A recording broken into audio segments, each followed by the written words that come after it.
Hello, buddy. Welcome to Football Talk with Beef and the Deuce here on YouTube. Subscribe and like what we do. We have a good time. So, obviously, we have some first round bowl games here, and then we'll talk about some very fascinating pro games. So, let's see here. I took the Oklahoma and Alabama. I took Oklahoma. Robert took Oklahoma. Beef took Oklahoma. Yep. Florida Bob took Alabama. Yeah, God. I know. And we were Of course, out of all of us. Yeah. Yeah. And I thought, well, for sure, it's 17-0. It's over. And then it was over just for the other team. They just for Oklahoma. How do you analyze that? Did they just? It's like they stopped playing. They just forgot to play. Yeah. It was very weird, very strange. Yeah, and I texted you. I don't like Mateer's throwing motion. He throws off his back foot a lot. His footwork's bad. Mm-hmm. I don't know. I think Bama just wanted it more. Truly. Yeah. I think they got 17 down and they just kind of went for broke. Yeah. And it paid off. Mm-hmm. It truly paid off. They rattled Mateer. They rattled their entire offense, honestly. Yeah.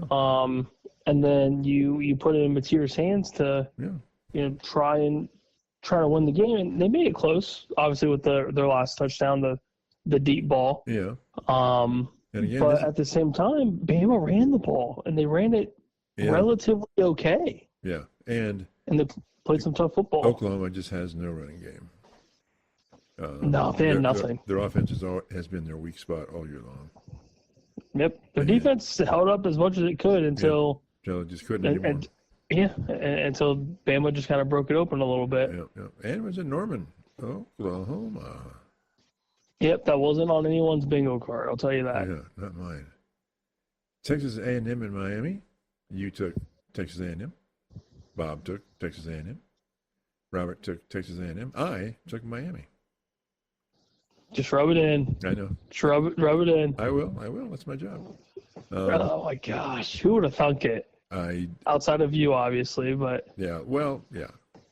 But honestly, I thought it's a long shot, but I picked them. So, and it was Texas A&M's home game.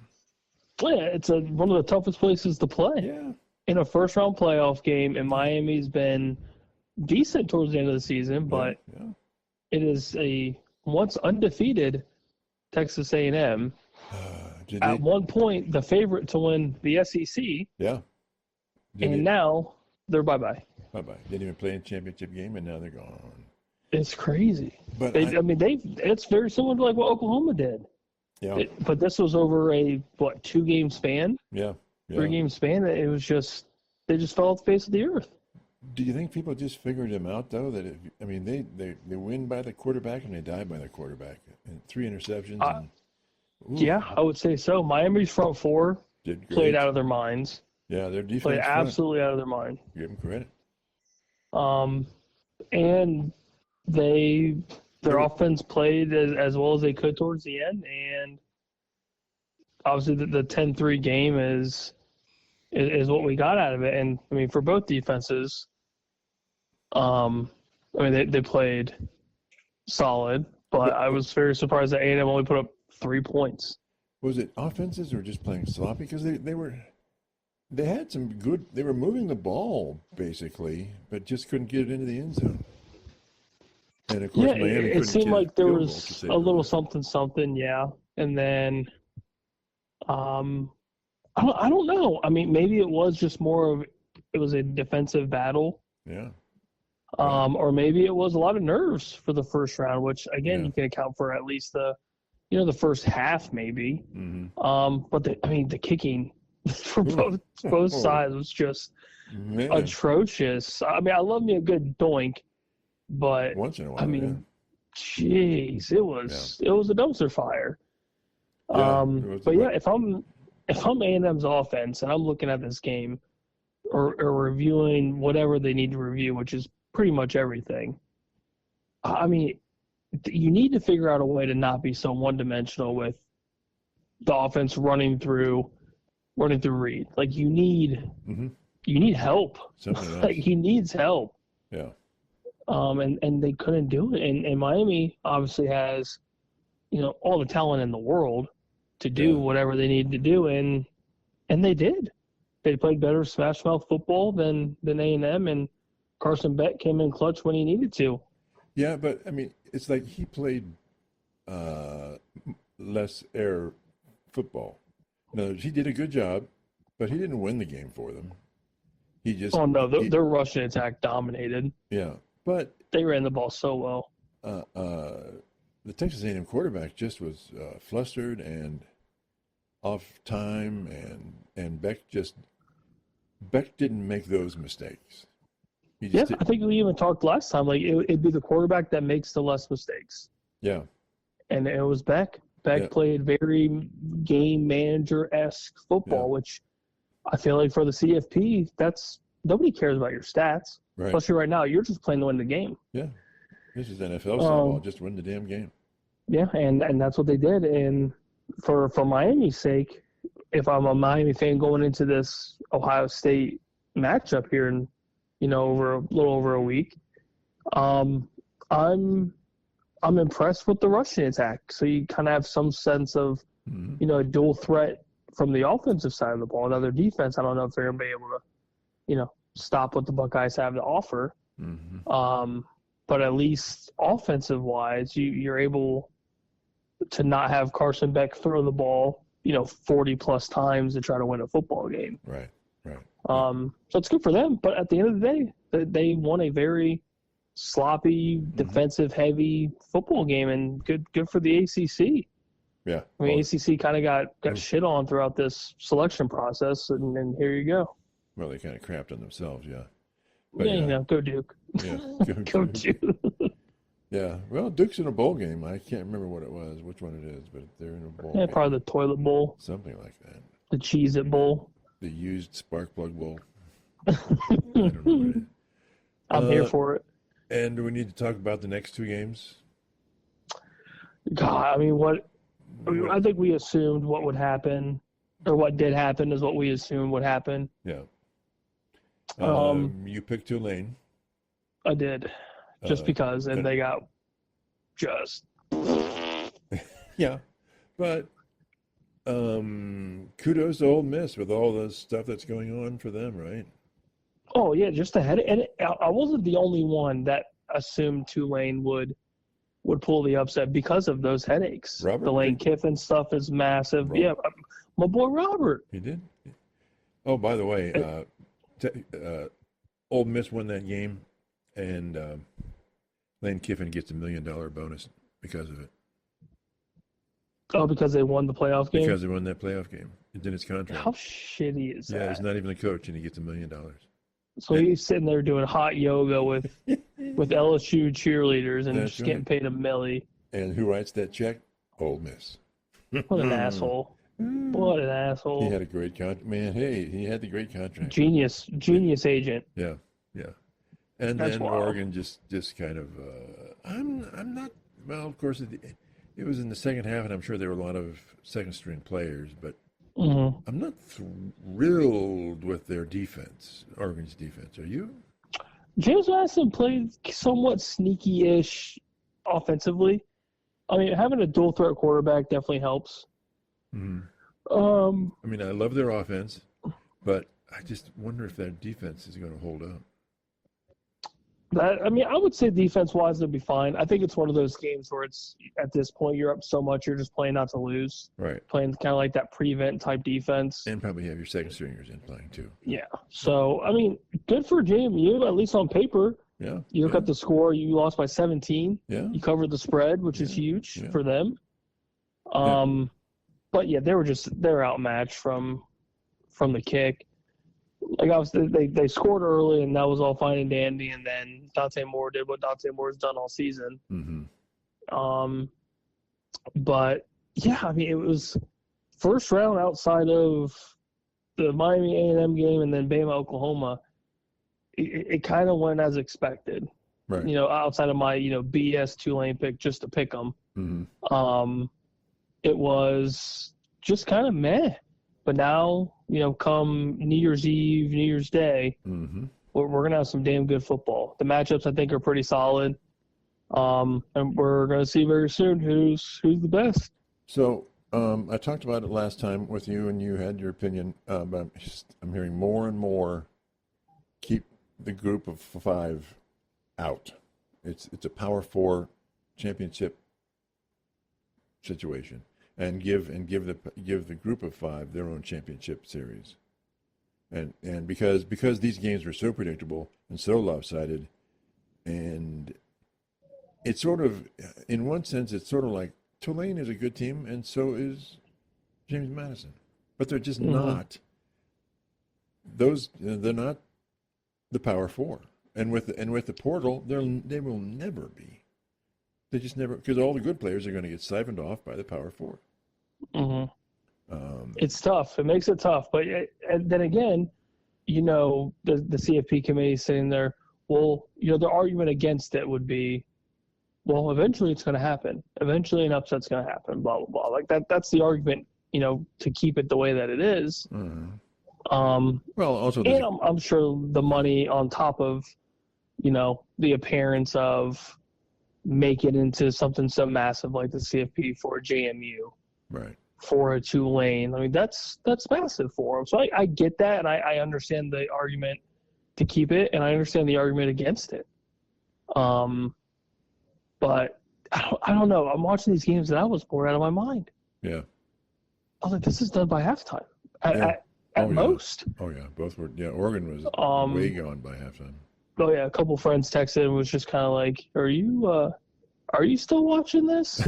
No, at this point, I'm just kind of going back and forth. And then, you had a little bit of NFL action going on, too. Right, so it was, right. Dual screen it or going back and forth. But, yeah. I mean, it is unfair to boot the likes of JMU or Tulane or any of these smaller schools because they're doing what they're supposed to do to make it.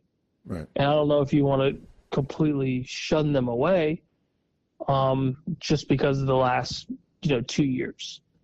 And with the expansion, if and when it happens, you're going to need to fill those spots somehow, some way.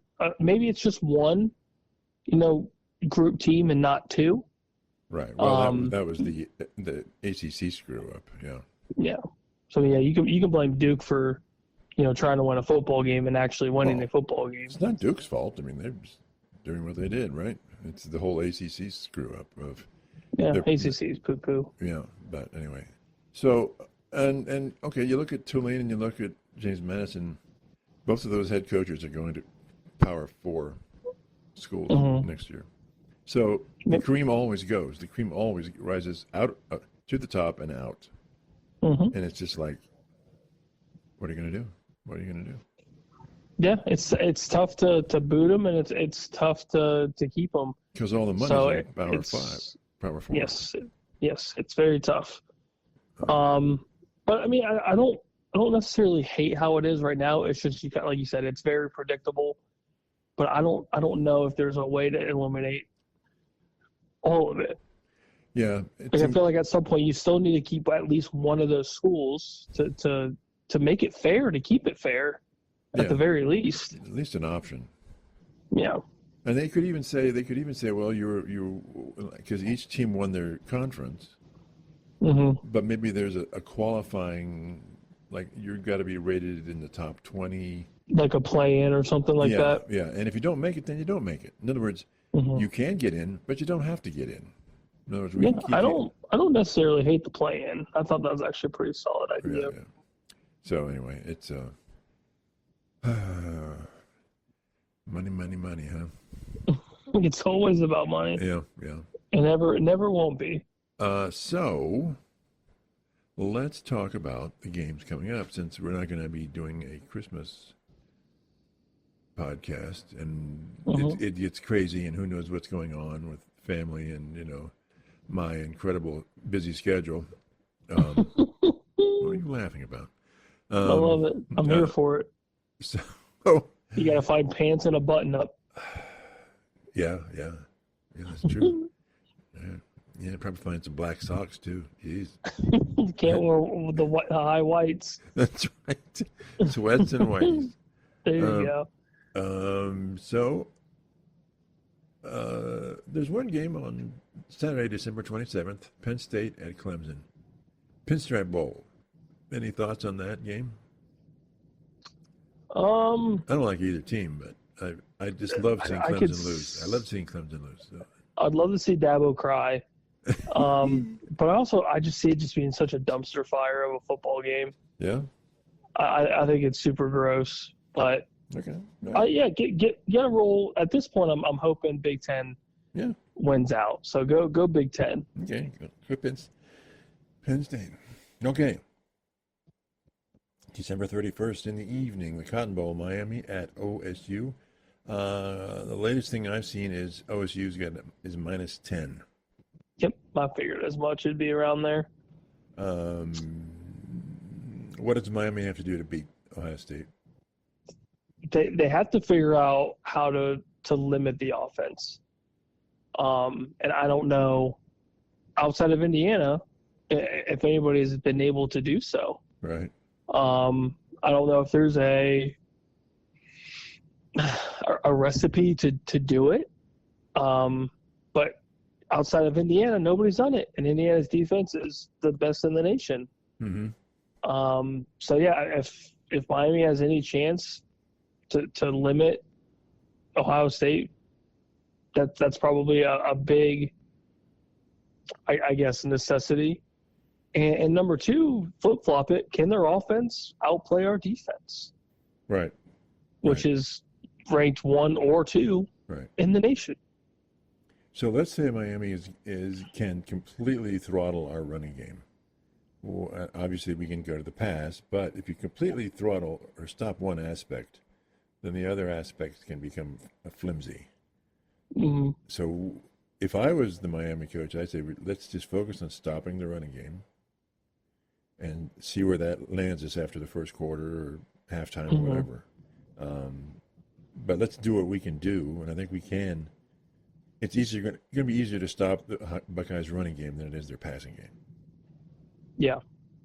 So yeah, I would say so. I don't know if it's possible to completely stop the air attack that we have. Mm-hmm. There's just too much talent all around the field.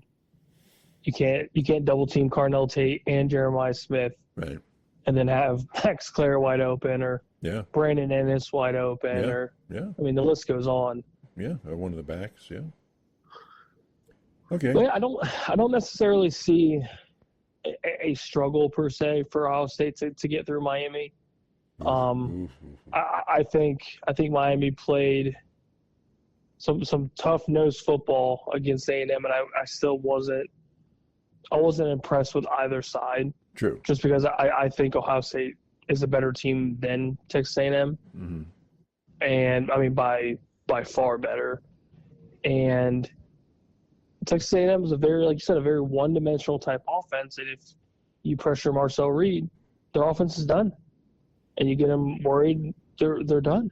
Yeah. At least with what Julian's saying, he's had his struggle game, I guess if you want to call it a struggle game against Indiana. I don't see him getting any worse from that game. I see him getting a hell of a lot better. I see the entire offense being a hell of a lot better. Yep. Because I feel like kind of the distraction has dissipated a little bit with the Hartline stuff. So you're obviously not hearing it much anymore because it's just done. Like what's done is done. Right. Now there's no headache. There's no media just pushing it down our throats. Now it's just done. It's ancient history at this point. So now it's CFP time. It's focusing on doing what you came here to do the whole season. Right. Make it back to the championship game and be back-to-back champs. And I think that loss to Indiana was massive. It's massive for Indiana because they are obviously the 1 seed. Right. And I think it's big for Ohio State because now you have weaknesses. Now you need to fix said weaknesses and come back even stronger. Hence last year, you lost to Michigan. You had the biggest CFP run in recent history and one of the craziest 4-game stretches that we've ever seen. Yeah. So I think that's solid for for Julian Sain being a younger quarterback. Mm-hmm. Kind of getting that, we need to stay undefeated, itch off his back. Mm-hmm. And now, the pressure, it's still on, but you don't have to worry about the regular season anymore. You're 0-0 right now. Mm-hmm. You just need to win a couple more games. So I think that's, me sitting on my couch here saying it, I feel like that's a little bit easier than we really need to focus on, staying undefeated going into the CFP, because it really doesn't matter at the end of the day. You make the CFP and then that's it. Now it's time to win 2 games, 3 games, whatever it takes. Mm-hmm. What are the odds that Oregon is this year's version of Ohio State last year? That's tough. That is tough. A year ago, they lost to Ohio State, number 1 team in the nation, or number 2, whatever. And this year they lost to Indiana, which was at that time number 2. They've lost 2 games in 2 seasons to top 2 teams. Mm-hmm. And both of those teams at some point or the other was the number 1 team in the nation and national champion. So I think people just are overlooking. Are we overlooking Oregon? Maybe, possibly. I don't know. I keep looking at this match. I think this Oregon Texas Tech game is going to be wild. Yeah, but Texas Tech hasn't faced anybody like Oregon. Nobody like Oregon. It's going to be a massive test for them. Yeah, huge. But the best teams they faced were Brigham Young and who was the other team they faced? I'm looking at their schedule here. BYU. Who was the other? Utah, yeah. So, they're just not, that's just not, it's not group of 4, but it's not Oregon. Oregon's fast. Yeah, and their loss against Arizona State, it's not the best. Yeah. I think I'm going to lean Oregon slightly. But I think Texas Tech is, I guess sneaky is probably the best word for it. Yeah. Sneaky good defense, sneaky good offense. But like you said, the caliber of opponents that they've played doesn't nearly match up to what Oregon's done. Mm-hmm. Mm-hmm. And you know how much I hate the bye weeks and the extended layoff. I know. This is why I'm thinking maybe that Oregon's the OSU from last year. Yeah, I do like Oregon in this game because now they're back in rhythm. They've played a game, look good, and it's just like the regular season. It's better to be in some sort of a routine rather than having a 3+ week layoff. With a holiday. Yep. Yeah. Yeah. And I think Dante Moore's looking better and better. I know I kind of poo-pooed on him throughout the season of just kind of being mediocre. But you're kind of seeing him now in crunch time, playing decent football. Yeah. So we'll see what happens with that. Yep. Alabama, is it Alabama playing Georgia then? Alabama, Indiana. Oh, Indiana, yeah. Mr. Signetti's game of his life. This should be a good game. Rose Bowl, baby. There I'm used to be some really good games. very intrigued with it. Very intrigued. Uh-huh. Yeah. Gosh, I don't know. I part of me wants to say it's Indiana, but it's the bye weeks. They just frustrate the hell out of me. Yeah. Like that's the only thing I'm worried about with our matchup with Miami is the bye week, or not the bye week, but the extended layoff. Mm-hmm. But Indiana. My heart says very good defense. My heart says Indiana, but mine says you should go Bama. Oh, God. You and Florida Bob. All right. Oh, my goodness. We'll talk about it. Okay. It's a very interesting matchup, though, because obviously the Heisman hype with Mendoza. Right. The undefeated season. Coach Signetti's this is probably one of the biggest games of his career, if not the biggest. Mm-hmm. Like, how does this team operate under the most pressure as the number 1 team? Mm-hmm. And Bama just came off a massive win against Oklahoma. Yeah. It's very interesting. Yeah. I'll stick with Indiana on that one.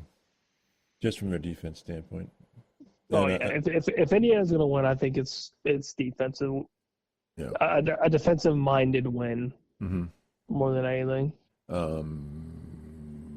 Can Ole Miss even run with Georgia, or is it kind of? I don't think so. I think it's Kirby all day. Okay.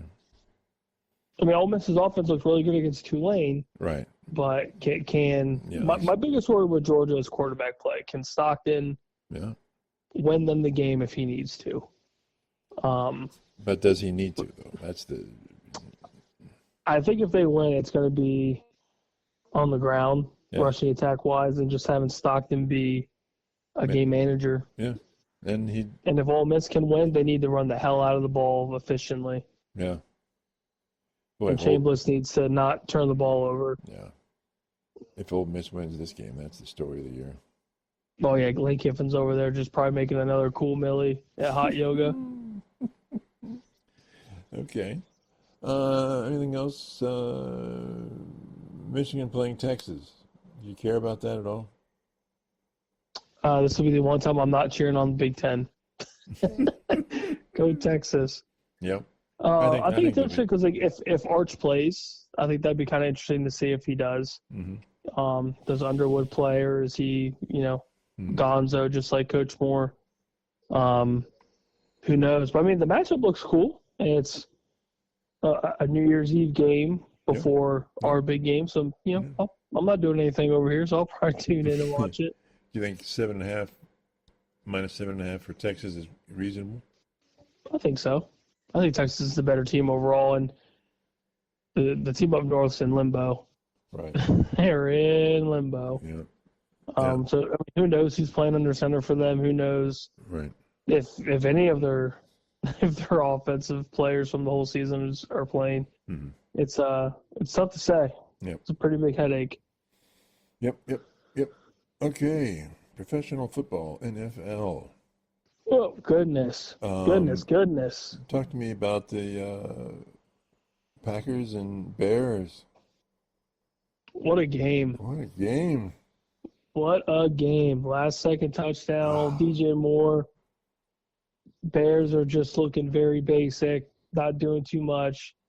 Jordan Love goes down. Malik Willis is looking like a stud. Uh-huh. You can't make it up. Like, you truly can't make it up. Yep. My Bears bet was looking very, very, very bad. And I get some last second miracle, and Caleb Williams throws a rope. That's an all-pro. That's a MVP throw. I mean, that was unreal. And DJ Moore being able to hold on to it, I thought he died when he caught the ball. He hit the ground so hard. Yeah. I thought he was done for. Yeah. But what a typical NFC North game. I mean, it was very surprising. And kudos to Malik Willis for even keeping this game close for the Packers. Mm-hmm. I think he earned himself a pretty decent payday after this season. Yeah. Whether it's a renewed contract with Green Bay or somewhere else. Mm-hmm. Yeah. He played out of his mind coming off the sidelines in the freezing cold and playing a brutal game like a Bears-Packers game where nobody likes each other. Yeah. I mean, what a game. What a game. I thought that's the best way to put it. Yeah, and no matter where you play, it's going to be ice cold and terrible. It's either in Lambeau or in Soldier Field. Screw that. Yeah, playing on concrete. Just getting smoked. Man, oh man. But good for the Bears. I mean, the Bears are on a hell of a roll, and Ben Johnson's looking like more so a grand slam higher. I think they're going to win the division, don't you? I think they are too, and they've already clinched a playoff spot. Yeah. The Bears in the playoffs. I know. Would you think about that last year? You'd be laughing. Oh, if you told me, hey, Bears making playoffs next year, I'd laugh in your face. And now they're sitting here possibly flirting with a number 1 seed. Yep. Possibly. I still think it's going to come out of the West, but that's... I think so, too. I mean, they keep beating each other up, so who knows? Yeah. But, I mean, the fact that the Bears have already clinched and you still have a couple weeks in the season, the NFL's drunk. Yeah, absolutely hammered. It's crazy. But it's what fun. Speaking of fun, Well, not really. Um, your boys, your Cowboys. Matt Eberflus needs to be just immediately fired. Just our defense is so bad. I know. Just so bad. And I said that the second we hired him. Like, this is a terrible hire.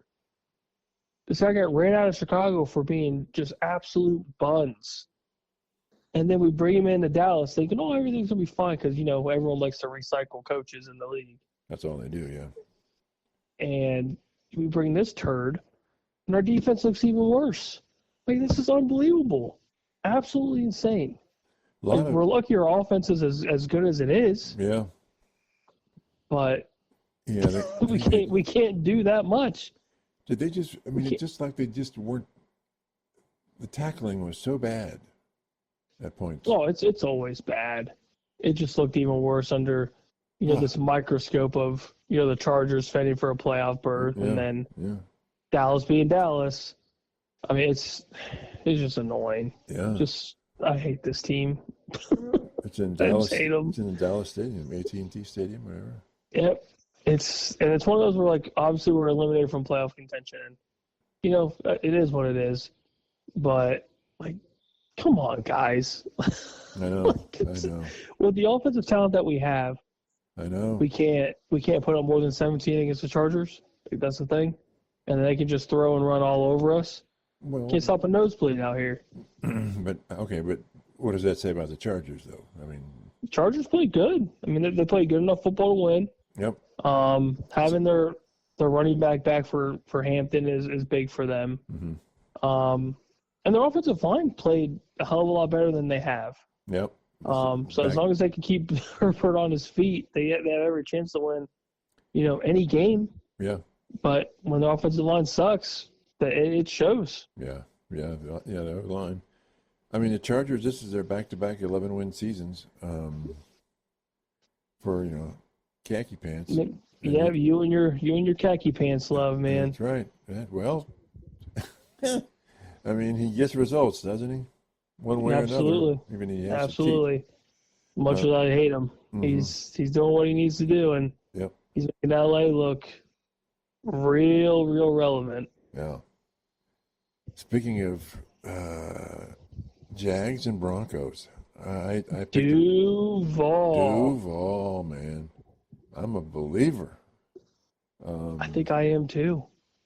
I mean, I really think I am. Going into Mile High and beating the Broncos, who had the best record in football, I think. Or 12-2 or something like that. I truly can't believe it. Truly. I mean, I had the Broncos winning. Yeah. I have to admit, which I think everyone else did. Even Robert. And they go out and win by 14 plus. I know. And Trevor had 4 touchdowns. Is this the new and improved, or what we've always hoped and maybe expected, Lawrence? That I think he's had better coaching, and they've tweaked him a little bit, and he's just turned it on. Yeah, I think it's that exactly. Getting comfortable with a new system, having a consistent system. Yeah. Which instills a bunch of confidence, and I think that's what he needed. Some of those touchdowns that he ran, I mean, they just made the Broncos defense look embarrassingly bad. Like, really? Yeah, and that's one of the top defenses in the league. Yeah. It's like, what? I think the tough part with, I guess, their defense, I mean, I guess towards the end, it's more of just Bo Nix slinging in, hoping to break off a big play or, whatever the case may be. So that, I feel like the box score doesn't really tell the whole story. Mm-hmm. I mean, Bo Nix threw for 350, but towards the end of the game, they were playing catch up. Mm-hmm. But I think if I'm a Duval fan, you're looking at an 11-4 season. Yeah. Yeah. Did anybody expect that under Liam Cohen's first year? Yeah. Putting a hurt on the old Texans, right? Yeah, I mean, and they finish off with the Colts and the Titans. So you're probably looking at a 13-win season. Yeah. That's unbelievable. Unbelievable. Steelers. Oh, a little trivia. This is where nobody cares, but I'm going to say it anyway. Oh, any idea what happened with Junkin's leg for the Browns? Oh, he completely snapped it. Oh, really? Like broken fibula, shattered ankle, like the whole 9 yards. Okay, there's another. And it looked bad. Yeah, it looked bad when I watched it. It was just like, oh god. Another Chubb thing. Something like somebody mentioned, like it could be like a Tank Dell, but I think Tank Dell blew his knee out amongst other things. Right. So he's gone for a while. Yeah. Definitely for the rest of the season. Yeah. I'm not a medical professional, but I would say road to recovery is pretty long. Yeah. So in that game, Browns on offense, the Cleveland quarterback Sanders gave it to their running back, whose name is Sanders, who was tackled by the defender whose name was Sanders. Little trio of Sanders. I love it. Little Sanders sandwich here. I love it. I'm like, that's, of course, it doesn't matter to anything, but it's just one of those weird things. Anyway, yeah. I mean, did the Bills struggle, or did Cleveland playing up a little bit here? I'd say both. I say Cleveland's defense rattled Josh Allen. Mm-hmm. And it's almost impossible to stop Josh Allen and James Cook. Obviously, James Cook did what he's done all season and run the ball efficiently, scored almost like he has every week.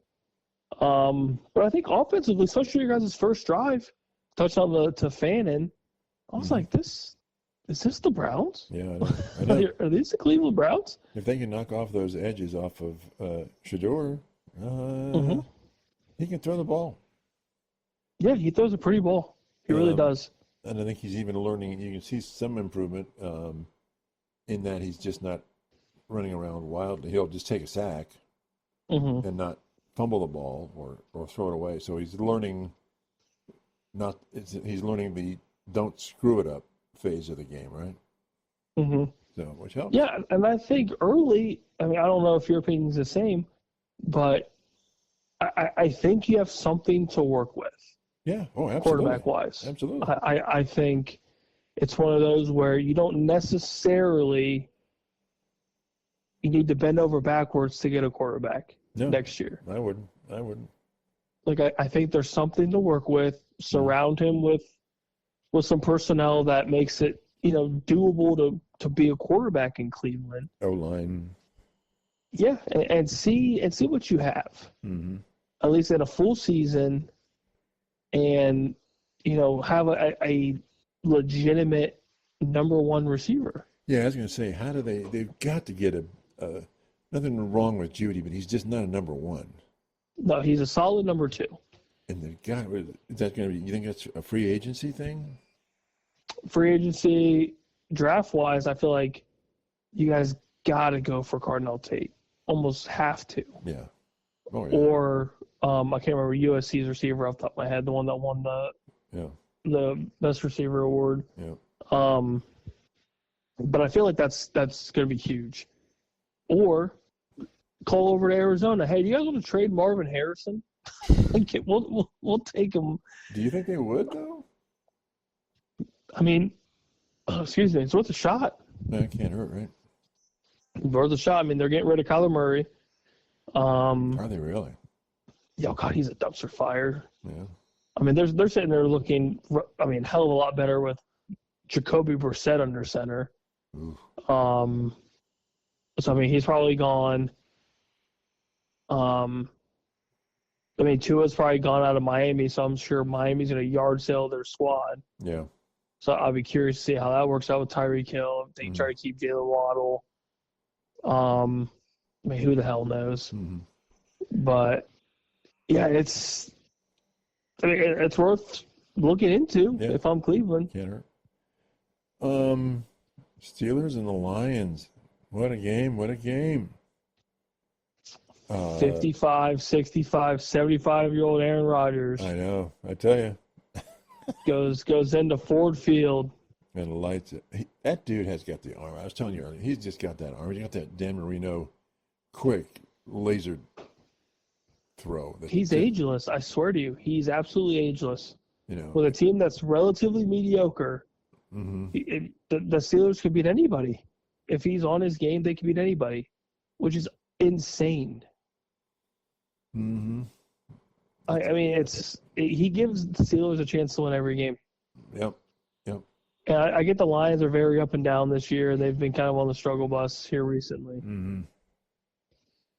But it's unbelievable. But how did they just dominate the Lions in the second half because the Steelers' offense was on the field so long, or was it the Steelers shut them out, 3 and out. Yeah, defense played hell. Jack Sawyer played a great game. Yeah, filling in for T.J. Watt. I mean, that is absolutely massive for them. Yeah. So who knows when T.J. Watt comes back? But if I'm Pittsburgh, I am not upset with Jack Sawyer being T.J. Watt's replacement. Yep. But the defense played great. Yeah. Honestly, they did. But is it what? They played excellent. But I'm just looking at the Lions, thinking, what's wrong with them? This is just not traditional Lions. Yeah, especially with the team that they have. Yeah. With the offensive talent that they have, with the defensive talent that they have, I get their secondaries just insanely banged up. Mm-hmm. And that's tough to fill void wise. But you would think with the front seven that they have, you would get insane pressure on whoever's under center. Mm-hmm. And they really didn't. Yeah. Aaron Rodgers is just a magician. Yeah. But you see, he's throwing those little shorter routes, and then he would occasionally launch one, but he's just... he's doing what he's did similar to his last year in Green Bay with Jones. He would have Jones and A.J. Dillon, and just throw these little checkdowns. Mm-hmm. And he's doing that with Kenneth Gainwell right now, where he's on fire, feeding him, just absolutely feeding the running backs. Jaylen Warren, Kenneth Gainwell. Yeah. They're massive 6'6", 300-pound tight end in Washington. When he gets his crap together, he's going to be brutal.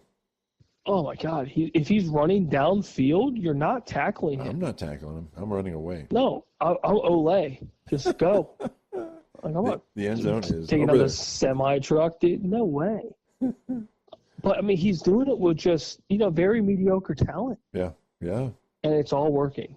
And it's truly impressive. Yeah. Truly, truly impressive. Yep. Okay. So I am seeing right now the wild card, if it was today, the wild card in the AFC are Bills and Chargers at 11-4, and the Texans at 10-5. And beyond that, it gets really sketchy. Mm-hmm. From a record standpoint. And when I'm looking at the NFC, it's Rams, Niners, and Packers. Mm-hmm. That seem about right? Yeah. Mm-hmm. Okay. It's still very... It's not the end of the season. We got 2 more games. It's still kind of crazy.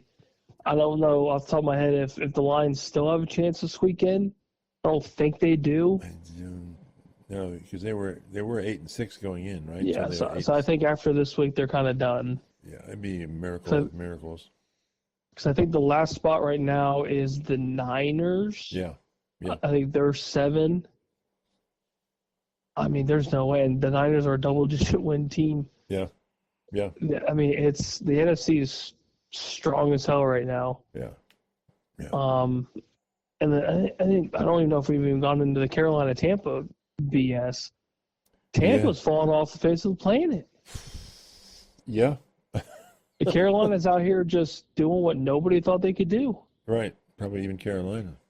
And they're gonna have if they win the division, they'll be a 4 seed. Are you joking? They're gonna host the playoff game with Bryce Young. Yeah. It's unbelievable. The last couple of weeks have just been absolutely wild. Yeah. Yeah.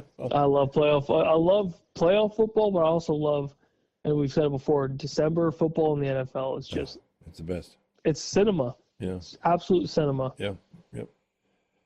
Okay, and that game. Okay, so I asked you if you saw that play where Goff threw the ball to I don't know the receiver's name, but going in the route, he interfered with the defender. He pushed off on the defender, which makes it offensive pass interference.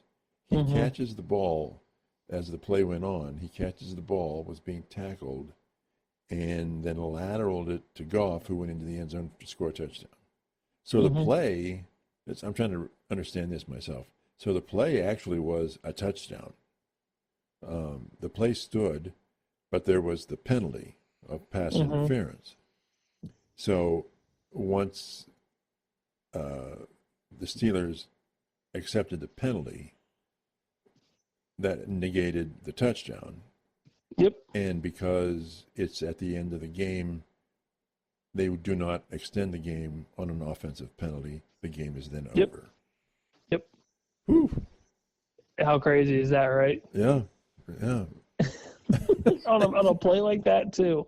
Yeah. Like just some unbelievable play, and then it's, by the book. Yeah. OPI. Big. We see it all the time. But in that close of a game, and I can't recall if they were coming back. Detroit was coming back. I can't recall if the OPI was like super obvious. Yeah. It was pretty bad. They showed it repeatedly. It was like he just ran into the guy and pushed him off. It was okay. It was not. Yeah, because I couldn't remember. Yeah. Towards the end. And the ball went right to him, so it was like, yeah, we're going to throw the flag. Yeah, it's just one of those. You got to play smart. If you're going to do it, which we all know, every play there's some sort of pass interference, whether it's on defense or offense. We all know. But in something like that, it's like you gotta be smart, be a little smarter, or at least try to hide it. Yeah. Trip over your feet or something. I don't know. But that was like the second OPI for Detroit in that game. That's weird. They struggled, man. Yeah. There's something's in the water up there. I don't know what, but okay. They fell off. And it's sad because I would love to see the Lions in the playoffs again. Yeah, they're your team. They're your boys. I need to cheer for somebody because my team's trash. Yeah. I gotta find a secondary team. Yeah. Good luck with that one. You go. About to go Duval. Oh God. I'm sick of Duval. Duval could be a 1 seed. Oh, yeah. Yeah. It is very possible that Duval will be a 1 seed. Give him the credit, man. Give him the credit. Unbelievable. Liam calling Mr. Duval. Duval. I can't believe it, man. Okay. All right. Anything else going on football-wise? Again, you won't have one for Thursday because it's Christmas. So I need the NFL to sober up a little bit. It's been crazy. It's been wild, man. It's been wild. Yeah. Closer and closer to the playoff, though. I can't wait. Yeah. And we'll have to see what's going on for the weekend because it's the holidays and it's leading up to New Year's. It's between Christmas and New Year's. So who knows? It's a busy time of the year. So we'll do our best for you guys. Talk to you soon. Bye.